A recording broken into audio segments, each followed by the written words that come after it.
Toiv Loch. Mes chers amis, donnons de la tzedaka.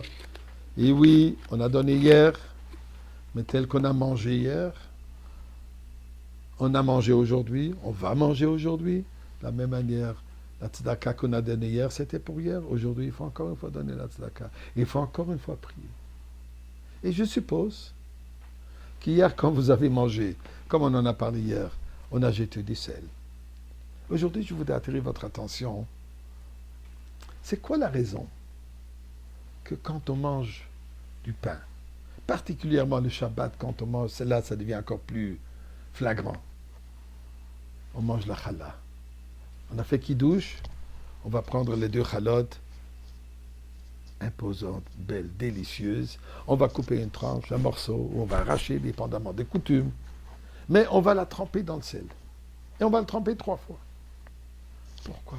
La challah, elle est tellement délicieuse. Parfois, elle est douce. Pourquoi y ajouter du ciel? C'est quoi la raison?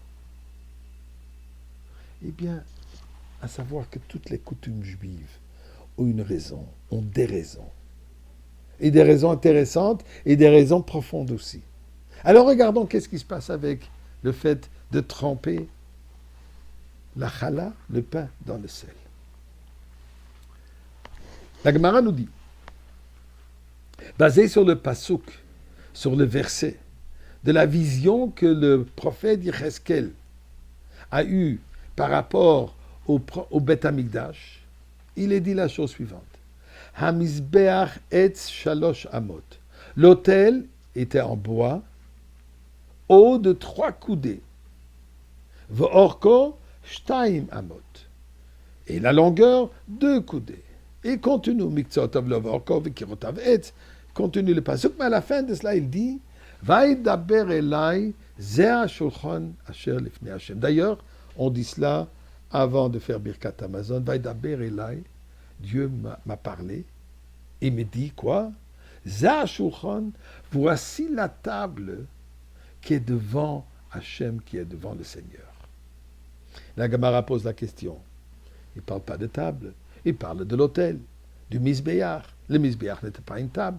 On ne s'assied pas autour du Mizbeach pour manger ou pour écrire, faire quoi que ce soit. C'était l'endroit sur lequel on brûlait les corbanotes. Pourquoi est-ce qu'il appelle ça tout à coup à la fin la table? Eh bien, la Gemara de nous dire que durant le Beth Amikdash, c'était l'autel qui expiait nos péchés. Depuis que le Beth Amikdash n'est plus là, Shulchan Dome le Mizbeach. C'est la table qui remplace, qui est en lieu du Mizbeach. De quelle manière?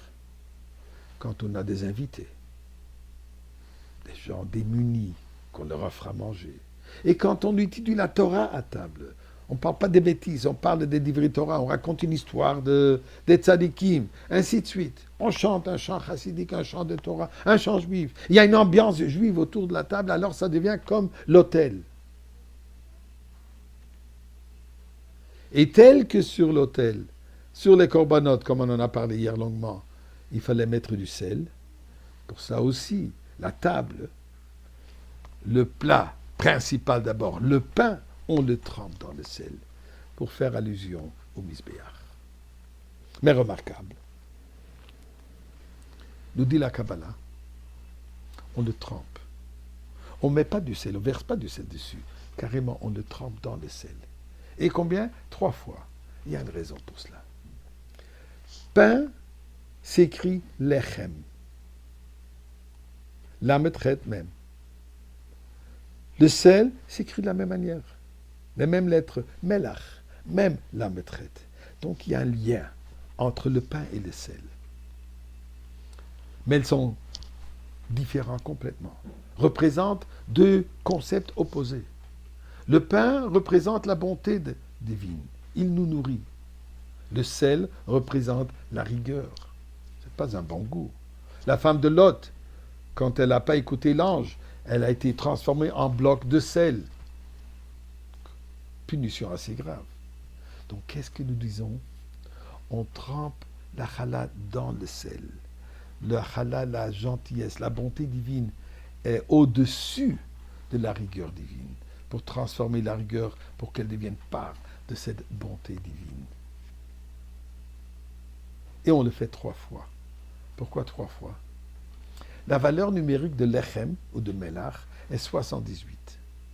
78 divisé par 3 nous donne 26. 26, c'est la valeur numérique du nom de Dieu, Yudke Vavke, le tétragramme, pour nous dire que tout ce que nous avons, tout ce que nous possédons, tout cela vient d'Akadosh Baruch Hu. Et quand on reconnaît cela, et quand on s'assied à table de cette manière, et on invite des gens à notre table, là ça devient un hôtel qui nous mène, Bezrat Hashem, immédiatement à l'hôtel du Beth Amikdash. Et là on va ajouter le sel sur les corbanotes. Et nous aurons finalement la délivrance absolue.